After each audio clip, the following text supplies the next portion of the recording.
आप सभी को मेरा नमस्कार। स्वागत है आप सभी का आपके अपने चैनल में जिसका नाम है न्यू अपडेट। आज मैं आपको मानदेय को लेकर बहुत बड़ी अपडेट बताने वाली हूँ। साथ ही आज मैं आपको लाइव दिखाऊंगी कि कैसे संगठन में जुड़कर हमारे ग्राम चौकीदार बेगारी से मुक्ति पा रहे हैं।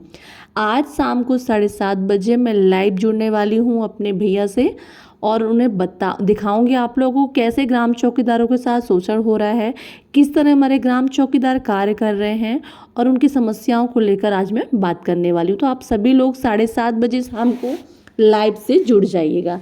चलिए मैं बात करती हूँ कि आप लोग के मन में बहुत सवाल था कि इस 25 तारीख की मीटिंग के बाद क्या असर हुआ है, क्या आप लोग को लेकर मानदेय को लेकर कोई अपडेट आ रही है, क्योंकि कल 1 तारीख है और सभी के मन में यही आस है कि भाई ग्राम चौकीदारों को लेकर सरकार क्या कर रही है।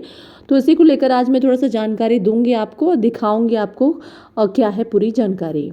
ये जय हिंद। जय हिंद। हम आए थे आज थाने में, दिसंबर राणा जी जिला उपाध्यक्ष और मैं दोनों। हाँ तो हमसे प्रेशर दिया गया है कि आप घास खोदोगे नहीं, आप हाँ। जाइए यहाँ से, भाग जाइए, कोई काम किसने नहीं आपका। किसने दिया प्रेशर? एसओ ने भी और हमारे एचएम साहब हैं, नए आए हैं, उन्होंने लोकेश लोकेश है ना। नहीं, एचएम नहीं, वो जो इंस्पेक्टर ने अपने मुंह से कहा है। हाँ हाँ हाँ, क्या सवेरे इंस्पेक्टर सवेरे सवेरे सवेरे दिमाग खराब मत करो मेरा, आप जाइए, आपको जहाँ जाना है वहां पहुंच जाइए। नहीं, क्या कहा ये बताओ पूरी बात। ये कहा है कि आपका काम क्या है, घास खोदने का काम है, सफाई करने का काम है, आप ये अच्छा, भी नहीं करोगे तो आपको तनख्वाह नहीं मिलेगी। मैंने पूछा, मैं जी सर लिखा हुआ है ये हमारा घास खोदने का या सफाई करने का काम है? बोले हाँ। मैं जी दिखा दो मुझे कहाँ लिखा हुआ है। इंस्पेक्टर का नंबर लास्ट में कितना है? 50 है बाद में। नहीं, 94 54 40, उसके बाद 94 54 40 31 55। 31 55। हाँ जी हाँ जी। तो ये बताओ, मुंह पे बोल लोगे ना जो इन्होंने बोला है? हाँ बिल्कुल बोल देंगे। एक मिनट रुकना। जी, और मैं किया आया हूँ जी थाने में कि मैं एसपी साहब के पास जा रहा हूँ। 94 54 40 31 55। जी जी जी। The person you are speaking with has put your call on hold. Please stay on the line. आप जिस व्यक्ति से बात कर रहे हैं उसने आपकी कॉल को होल्ड पर रखा है, कृपया लाइन। हेलो, इंस्पेक्टर साहब बात कर रहे हैं? इंस्पेक्टर साहब बात कर रहे हैं नरसेना से? जी बोल रहा हूँ। मैं अनु त्रिपाठी बात कर रहा हूँ लखनऊ से, भाई साहब चौकीदार सेवा समिति से अध्यक्ष। ये हमारे लाइन पे दीनदयाल जी हैं, इनका कहना है कि इंस्पेक्टर साहब कह रहे कि तुम्हारा काम घास छीलने का है। घास छीलने का है? हाँ, इनका कहना है कि ये तो एक मिनट, ये तो हम लोग भी करते हैं श्रमदान। तो श्रमदान तो कोई भी करता है, हमारे पुलिस फोर्स में ये तो नियम है। देखिए, श्रमदान का तरीका ये होता है कि भाई श्रमदान के लिए आपने आप लोगों से बोल दिया, अब जिसका भाव श्रद्धा होगा वो करेगा, है ना। इसमें जबरदस्ती नहीं करा सकते ना। नहीं तो आप तो ऐसी तो कोई बात ही नहीं हुई है।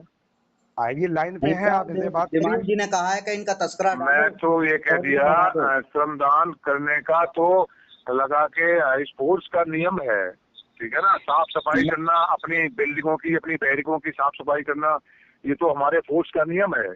नहीं, मैं उस नियम के खिलाफ नहीं हूँ। मेरा कहने का तात्पर्य यही है कि देखिए, श्रमदान में किसी से जबरदस्ती नहीं आप करा सकते। नहीं, जब आप अगर किसी को कह रहे हैं ना, तो मैंने कह तो दिया, अरे सुन लीजिए ना, मैंने कह दिया इनसे, दीनदयाल से कह दिया मैंने कि आप इच्छा नहीं है तो आप जा सकते हैं, फ्री है हमारे तो मेरे सामने। दिमान जी ने कहा है, दिमान जी ने, जो लोकेश दिमान जी ने, क्या आपका तस्करा डल गया, आप जाइए, कहीं कोई आने की जरूरत नहीं है यहाँ। बताइए। एक मिनट, देखिए ऐसा ना, वो चीज नहीं है। मतलब मेरे कहने का मतलब है, बात कर लेता हूँ लोकेश जी से, ठीक है ना।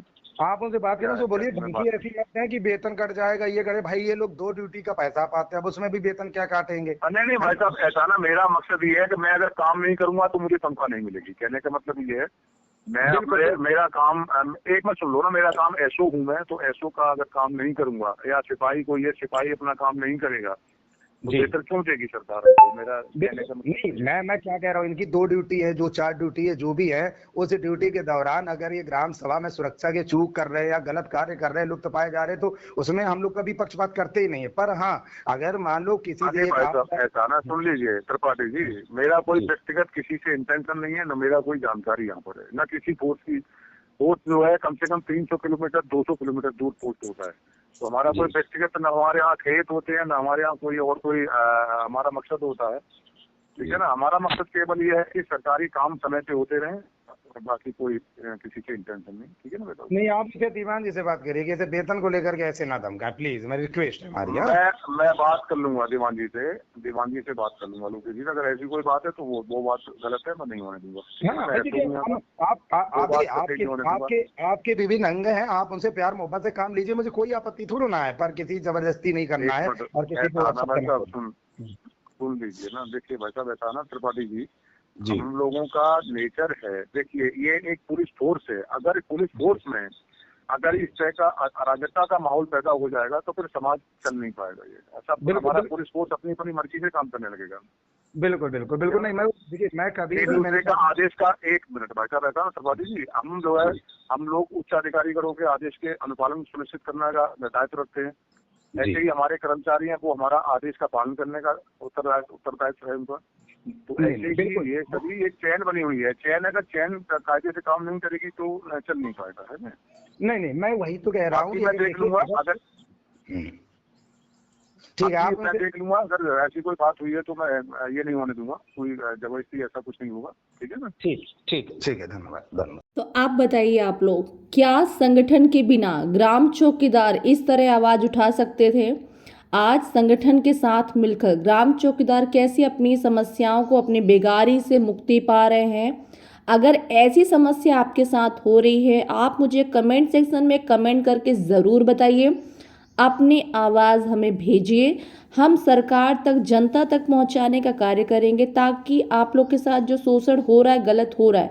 अभी देखा आप लोगों ने कि अगर ग्राम चौकीदार भैया बोले तो उनको बोले तुम जाओ, हम तुम्हारी तनख्वाह काट लेंगे। लेकिन वहीं पे जब अनुभैया ने बात की, संगठन के पदाधिकारी का नाम बताया, अपना नाम बताया, उन्होंने कहा कि भैया अभी संगठन से जुड़े हैं और ग्राम चौकीदार का संगठन है, तब उन्होंने कहा कि हम किसी संगठन के खिलाफ नहीं है, हम किसी के खिलाफ नहीं है, और हम तो ये सोशल वर्क की बात कर रहे थे। तो भाई सोशल वर्क ऐसा है कि आप करेंगे तो पीछे पीछे सब लोग करेंगे, है ना? पर ऐसा थोड़ा ना होता है कि थाने में साफ सफाई करना आपकी मर्जी होनी चाहिए। आप इसके लिए बागवान लगाए जाते हैं साफ सफाई करने के लिए, एक मजदूर लगाइए, आप उसको पैसे दे सकते हैं, है ना? हाँ, उन्होंने कहा कि भाई अधिकारी जब हमें ऑर्डर देते हैं तो हम अपने जूनियर जो नीचे वाले कर्मचारी होते हैं उनको ऑर्डर देते हैं। उन्हें साथ में ही कहा कि भाई ये सरकारी कर्मचारी है। भाई सरकारी कर्मचारी तो उनका मानदेय भी सरकारी कर्मचारी जैसा होना चाहिए, ना तो उनकी नियमिती है, ना तो उनकी फिक्स वेतन है, ना समय से कोई वेतन है। तो इसको लेकर भी हमारे ग्राम चौकीदार भाई लगातार अपनी आवाज़ उठा रहे हैं, मांग कर रहे हैं। आप लोग को पता है कि 1 अप्रैल से सभी का मानदेय बढ़ने वाला है, तो भाई ग्राम चौकीदारों का मानदेय क्यों नहीं? भाई ना तो वो आउटसोर्स में आ रहे हैं, ना तो वो सरकारी में आते हैं, तो वो आते किस विभाग में हैं? इसी को लेकर आज मैं बात करूंगी, लाइव जुड़कर हमारे जो दीनदयाल भैया हैं उनसे बात करूंगी। उन्होंने एक बहुत बड़े केस पे काम भी किया है, तो किस तरह काम कर रहे हैं, किस तरह सरकार हमारे ग्राम चौकीदारों के कार्य को अनदेखा कर रही है, ये आवाज़ हमें पहुंचानी है सरकार तक। तो आप लोग के सपोर्ट की बहुत ज़रूरत है। तो प्लीज़ वीडियो को ज़्यादा से ज़्यादा लाइक करें, शेयर करें, कमेंट करें, ताकि सरकार तक आप लोग की आवाज़ पहुंच सके। मिलते हैं अगली वीडियो में एक नई जानकारी के साथ। अब तक के लिए नमस्कार। वीडियो बने रहा कीजिए, वीडियो देखते रहा कीजिए।